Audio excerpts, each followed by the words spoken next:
Number 1. On August 12, 2020, Khayman worked with his uncle doing AC work at Tortilla Flat. On their way home, they stopped at Weaver's Needle Vista at Milpitas 203 and State Route 88 to watch the sunset. Khayman told his uncle he wanted to watch the sunset from the Needle and walked off into the desert and hasn't been seen or heard from since. He did not have any food or water with him at the time of his disappearance. When he went missing, temperatures in the area exceeded 110 degrees Fahrenheit. A search of the area was conducted within a few hours of his disappearance, but he has not been located. Searches of the area included the use of tracker dogs, horses, drones, and helicopters with infrared cameras. Volunteers and friends of Khayman began searching the west side of State Route 88 in October 2020, but no clues as to his whereabouts have been found. Some investigators and searchers have speculated that he might have mistook Battleship Mountain as Weaver's Needle and may have attempted to travel back on a different route. At the time of his disappearance, Khayman was working as a tattoo artist in Mesa, Arizona. His community of family and friends have been searching the area near Needle Vista for months. His case remains unsolved. Khayman was a mystery himself. Quiet and reserved, he didn't talk much to anyone besides family. Covered in tattoos, but underneath the ink, Rhiannon Llewellyn says her son, Kay, carried a heart of gold. He has an amazing soul, amazing spirit, she said. There was nobody in this world that doesn't love him. Khayman worked as a tattoo artist, but struggled with what he called crippling anxiety and battled depression. Then the COVID-19 pandemic hit, and he decided to get away to work on his mental health. So he was taking a break from his passion, which is art and tattooing, to kind of regroup and get back into it, because he put his heart and soul into what he did, said Rhiannon. Khayman often messaged his mother with signs, both negative and positive, depending on the day. She says she knew he was trying. Everyone in the family knew that he was having some things he was working through, but I guess we didn't really know the extent of it. But the days and weeks leading up to Khayman's disappearance are haunting. His mental state concerned Rhiannon.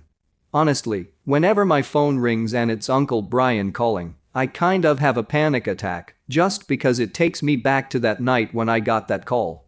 On August 12, 2020, Rhiannon learned her son was nowhere to be found. Tonto National Forest, which is more than 2.9 million acres, is the largest forest in Arizona, a beauty in the Sonoran Desert, diverse with terrain, vegetation, and elevation. The Superstition Mountains await visitors from across the world. The day, Khayman took a job with his uncle doing AC work at Tortilla Flat. After finishing the work, he suggested stopping at Weaver's Needle Vista east of State Route 88. They went and his uncle parked in the lot just after 7 p.m. Kay got out and explored, walking southeast towards the peak. It just seemed like he just wanted to go get a quick view of the vista at sunset, said Detective Rob Marsk with the Maricopa County Sheriff's Office. For investigators, where Khayman went to get a better view of Weaver's Needle is the beginning of so many questions. What was Khayman thinking at that very moment? Which way did he go? And where did he ultimately end up? Marsk has been investigating Khayman's disappearance, trying to answer those questions. He had made a comment to his mom, wished he could go somewhere and nobody would know him or he could just go and disappear. An extensive search followed in triple-digit temperatures for about 8 days. Mixo deployed tracking dogs, drones, helicopters with infrared cameras and horseback riders. Khayman was last seen wearing a black Ghostbusters t-shirt, black jeans, and black leather army-style boots. Kay left behind zero clues during this intense search. We did not find any articles of clothing. He left without a water bottle. His cell phone was left in the vehicle. His wallet was left behind in this vehicle, said Marsk. Then came the Superstition fire a week into Khayman's disappearance. The fire was not that far from here. Just about 2 miles away to the east, but then to the south, it was even closer, Marsk said. The fire was detrimental to finding Welch. A theory is that he may have perished without food and water in extreme heat well before the wildfire. That spread well within the search area. So there is the theory that if his remains were out there, that they could have gotten burned up in the fire as well, Marsk speculated. The categorized map that documents the ground covered by crews in the search thus far is littered with notes, like the discovery of bones, dead animals and mine shafts. As of November 15, McSo has not found any physical evidence linked to Welch. In some of these areas, where you're in a valley and you're looking at trees and shrubs on the sides of the base there, you have to get really up close, and it just takes an immense amount of time to get up to these and look, Marsk explained. He adds, "We don't have anything new. We're over a year now and been in contact with his mom with his uncle. They haven't been able to provide any additional information as far as his state of mind or any additional clues that would help bring any kind of closure." Did Welch intend to disappear behind the sunset he came for? Marsk said investigators checked out Welch's computer and found searches related to suicide, but specified he didn't search for manners of suicide. "This whole thing is that strange, and I know that whatever happened was not intentional," said Marsk. Since August 2020, a group of valley hikers formed their own volunteer search team. They continue to make the trek to where Khayman was last spotted, combing through the terrain, analyzing it all, updating Det. Marsk on their findings. As each day passes, Khayman's mother just wants peace for her firstborn. "I have a hard time looking at his pictures right now. Just because of how much trauma there is." Rhiannon is wondering if she will ever be able to move forward. With no answers, it just keeps you stuck. Khayman's 27th birthday is November 16. Please contact McSo at 602-876 tips if you have any information about this case, especially if you see something while on the Superstition Mountains trails. The group trying to find Khayman continues to raise funds for a private investigator, billboard rentals, and outreach to keep the search going. Number 2. 21-year-old Clinton Nelson was last seen in Princeton, Louisiana on September 1, 2006. He disappeared from a friend's home while attending a party over Labor Day weekend. Clinton Devin Nelson was born on August 9, 1985 in Nebraska to parents Carolyn Johnson and Jeffrey Mason. His parents divorced when he was small, and he grew up with his mother in Spearfish, South Dakota. Around March 2006, Nelson moved to Princeton, Louisiana, to be closer to his biological father and the other side of his family. He started working a job on an oil rig near Tyler, Texas, and stayed with his father in Houghton. Nelson was recovering from a work injury about a week before his disappearance. He had a fractured collarbone, 2 broken ribs, and his arm was in a sling. Nelson had issues related to substance abuse and had served time in South Dakota State Penitentiary. In August 2006, Nelson was arrested and charged with drug possession and possession of drug paraphernalia. His next court appearance was set for November 17, 2006, and warrants for his arrest were later issued when he failed to show up. On September 1, 2006, Nelson was dropped off by his father at a friend's residence for a party over Labor Day weekend in the 800 block of Ward Lane and Highway 80 in Princeton, Louisiana. Nelson was last seen stepping out onto the porch to smoke a cigarette at approximately 8:30 p.m. He never returned home and has not been seen again. The last activity on his cell phone was a brief conversation between Nelson and his father. He reportedly said that he had seen police lights in the area and thought police were chasing him. There hasn't been any activity on his phone since he went missing. Nelson was said to have $2,300 in cash on him that night. He had no credit cards and no transportation. Witnesses who were at the house party that night reported that drugs were present. It's unknown whether Nelson used any drugs at the party. Police found no evidence, means, or motive for foul play in Clinton Nelson's disappearance. His son was born 6 weeks after he went missing, and he is being raised by Nelson's mother. A $25,000 reward is being offered by his family for information on Nelson's whereabouts and for information of those responsible for his disappearance. The circumstances of Clinton Nelson's disappearance remain unclear, and his case is currently classified as missing. His case remains unsolved. Caucasian male born on August 9, 1985. Nelson has blonde hair and blue eyes. He is 6'1" tall and weighs 160 pounds. He wears eyeglasses with round silver wire frames. He has faint dog bite scars over his right eyebrow and eyelid, the corner of his right eye, his right temple and his lower jawline, and a scar from recent stitches on his collarbone. Clinton was last seen wearing a black Echo t-shirt, blue jeans, a black knit cap, new red and white DC sneakers with red trim, a new black leather belt, and white anklet socks with gray bottoms. He was carrying a wallet and cellular flip phone. If you have any information regarding the disappearance of Clinton Nelson, please contact the Bossier Sheriff's Office at 318-965-2203 or Bossier Crime Stoppers at 318-424-4100. Number 3. 77-year-old Daniel Kwon was last seen in Lawrenceville, Georgia on September 3, 2019. He left his home that afternoon in his silver 2011 Honda Odyssey and hasn't been seen or heard from since. After Kwon went missing, his daughters were able to track his cell phone to an area near Sugarloaf Mills Mall in Lawrenceville, but the phone battery died before they could find him. 2 days after his disappearance, DeKalb investigators received a call from Gwinnett police stating that Kwon's wheelchair, backpack and minivan were discovered at the Sugarloaf Summit Apartments in the 1800 block of Duluth Highway, about a quarter mile from the Sugarloaf Mills Mall. During a press conference in October of 2020, investigators revealed Kwon's belongings were found in neighboring Gwinnett County and that foul play is strongly suspected in his disappearance. Kwon's vehicle, wheelchair, and personal items were located in the possession of one of his acquaintances, Mi Young-jian, who police are calling a person of interest. When questioned, Jian told police she knew Kwon from church and that he had left with some friends 2 days prior, but was unaware of where they went. Police also discovered a large sum of money taken from Kwon's bank account after he went missing, though they did not disclose the exact amount. At this time, authorities say they don't have enough evidence to make an arrest in his disappearance, and they're hoping someone will come forward with information. His case remains unsolved. Asian male born on August 20, 1942 with gray hair and brown eyes. He is 5'3" and weighs 120 pounds.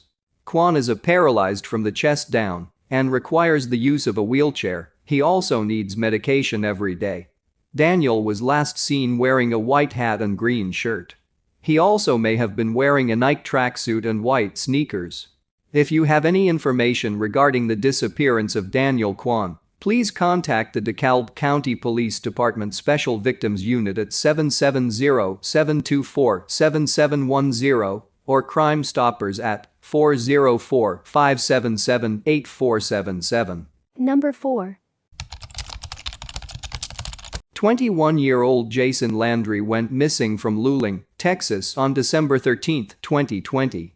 Just after midnight on December 14, his car was found crashed and abandoned on Salt Flat Road, about 30 minutes away from his apartment. Jason hasn't been seen or heard from since. On December 13, 2020, Jason Landry left his San Marcos apartment at 10:55 p.m. He was a student at Texas State University and was heading home to Missouri City, Texas for winter break. Shortly after midnight on December 14, his Nissan Altima was found crashed and abandoned in the 2300 block of Salt Flat Road near Luling, about 30 minutes from Texas State University. The lights of the car were on, the keys were in the ignition, and the passenger side door was locked, but Jason was nowhere to be seen. Investigators believe the crash only involved Landry's car and was likely caused by overcorrecting on a gravel road. His vehicle then spun off the road, hitting a couple of trees and barbed wire fence. His car was impounded by the Texas DPS troopers who worked the crash report. At 5 a.m. his father, the registered owner of the car, went to the impound yard and found Jason's cell phone between the driver's seat and the center console. His father then went to the scene of the crash and found Jason's clothing in the road, about 900 feet from the crash site. Investigators believe Jason was wearing the clothing before the crash and found no signs that they were forcibly removed. Authorities then found Jason's backpack, some toiletries, and a tumbler with his dead betta fish inside near the crash site, north of where his father found his clothing. Authorities used Jason Landry's cell phone to track his route the evening he disappeared. At 11:24 p.m. Jason entered the city of Luling on Highway 80, which then becomes Austin Street, going through the intersection of Hackberry Street. He then stopped using the Waze navigation app and opened Snapchat. Authorities believe he continued on East Austin Street to Spruce Street, which turns into Salt Flat Road. At the intersection of US Highway 183 or Magnolia Avenue, Landry's digital footprint stops. His cell signal was still powered on, but it doesn't appear to have been used since the area of Magnolia Avenue and Austin Street. Not long after crossing the Magnolia intersection, he crashed his car. 31 minutes after midnight on December 14, his car was found crashed and abandoned in the 2300 block of Salt Flat Road. Authorities are still trying to piece together what happened in the hour period between when his digital footprint stopped and his car was found. His car was processed for any DNA or blood evidence, but no blood was found inside the car. A single blood spot was found on his clothing, but not enough to point to serious injury. Authorities also found a photo of Jason taken the night he went missing. He appeared to be in good spirits and was wearing the same red shirt that was later discovered at the crash scene. The Caldwell County Sheriff's Office has partnered with the Texas Rangers and private investigators in attempting to locate Landry. Searches of the crash area have been conducted with volunteers, dogs, horses, and drones. A nearby pond was drained in hopes of finding clues as to Jason's whereabouts, but produced no evidence. Authorities reviewed hours of video from cameras around Luling without any luck. They're asking members of the public who have cameras in the area to review footage and provide leads if possible. Jason Landry's disappearance is being investigated as a missing persons case. Authorities say there are no suspects or persons of interest in the case, and they've found no evidence to suggest an unknown person was involved in the incident. The circumstances regarding Jason's disappearance remain unclear. His case remains unsolved. If you have any information regarding the disappearance of Jason Landry, please contact the Caldwell County Sheriff's Office at 512-398-6777 or the anonymous tip line at 726-777-1359. Number 5. 23-year-old Amanda Grazewski was last seen in Derry, New Hampshire on March 17, 2020. At the time of her disappearance, Amanda was staying at a friend's house on Birch Street. In the early morning hours, she left the residence and vanished, leaving her purse, cell phone and other belongings behind. She hasn't been seen or heard from since. In mid-March, Amanda left the Nashua hotel she had been staying at and brought 2 backpacks of clothes, her purse and phone to a friend's apartment on 18 Birch Street in Derry to stay the night. That evening she stayed up late with 3 or 4 others who were also staying at the apartment and stayed up when everyone else went to bed for the night. When one of them woke in the early morning hours, Amanda was gone. Her purse, cell phone and other belongings were all left behind in the apartment. 2 days later they contacted a family member who then reported her missing to the police. On Amanda's cell phone, authorities found text messages to an unknown person in which she discussed her desire to move to Salem. They said the messages were brief and that they don't know what her destination was in Salem, but that she seemed to be considering staying there rather than Derry. Police tried to trace the number, but it led to a prepaid burner phone. Searches using K9 units were conducted in the wooded areas near the Birch Street apartment, but came up empty. On March 26, 9 days after she disappeared, Amanda's social security card was located on the ground outside Elliott Hospital. According to authorities, Amanda has been known to frequent Nashua, Salem, Manchester and Hooksett, and has a history of substance abuse. She does not own or have access to a car. Her family believes she was a victim of foul play and says it's uncharacteristic of her to go missing without making contact with them. She had never gone more than a week without contacting at least one family member in the past. Police have been exploring the possibility of foul play from the start, but have yet to find any evidence to support the theory. The circumstances regarding Amanda's disappearance remain unclear, and detectives continue to investigate the situation as a missing person case. Her case remains unsolved. Caucasian female with brown hair and hazel eyes. She stands 5'5" tall and weighs 135 pounds. Amanda has several tattoos, large butterflies on her right hip, a small heart under her left breast, and a peace sign with a tree on the back of her neck. If you have any information regarding the disappearance of Amanda Grazewski, please contact the Derry Police Department at 603-432-6111. A $1,000 reward is being offered by Amanda's family members for information leading to her location. Number 6.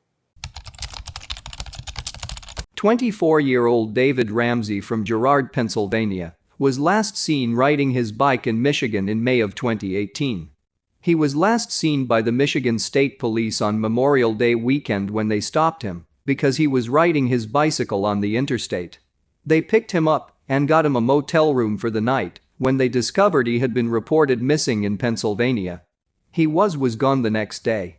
No one has seen or heard from him since.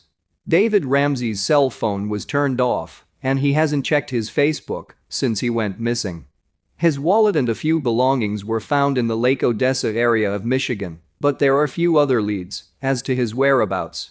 His mother has continued searching for him and asks that anyone who sees or hears from him passes along the following message: David, we miss you and we love you. We hope that you are safe and happy exploring the United States. But just know that we are all only a phone call away.